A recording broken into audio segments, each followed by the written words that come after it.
ప్రీతి జింతా, నేస్ వాడియా ఒకప్పుడు ప్రేమికులు. ఇద్దరు వ్యాపార భాగస్వాములుగా కూడా మారారు.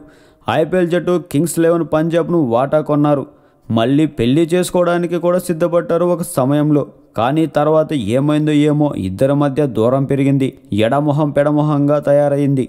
తర్వాత విభేదాలు తీవ్రమై ఒక దశలో వాడియా మీద ప్రీతి పోలీసులకు ఫిర్యాదు చేసే వరకు పరిస్థితి వచ్చింది. తనను వాడియా దూషించాడని, లైంగికంగా వేధించాడని కేసు పెట్టింది ప్రీతి. అయితే ఇప్పుడు ఆ గొడవలన్నీ పక్కకు వెళ్ళిపోయాయి. ఇద్దరూ మళ్ళీ స్నేహితులైపోయారు. చాలా ఆసక్తితో కనిపిస్తున్నారు. ఐపీఎల్ కొత్త సీజన్ ఆరంభమైనప్పటి నుంచి ప్రీతి, వాడియా సన్నిహితంగా కనిపిస్తున్నారు. పంజాబ్ మ్యాచ్ల సందర్భంగా స్టాండ్స్లో ఇద్దరు ముచ్చటించు కూర్చొని కనిపించడం అందరినీ ఆశ్చర్యపరిచింది. బెంగళూరుతో జరిగిన మ్యాచ్లో పంజాబ్ విజయం సాధించిన అనంతరం ఇద్దరు తమ జట్టు ఆటగాళ్లతో కలిసి సంబరాలు కూడా చేసుకున్నారు. తనను లైంగికంగా వేధించాడని ఆరోపించిన వ్యక్తితో మళ్ళీ ఇలా ప్రీతి సన్నిహితంగా కనిపించడం ఆశ్చర్యం కలిగించే విషయమే.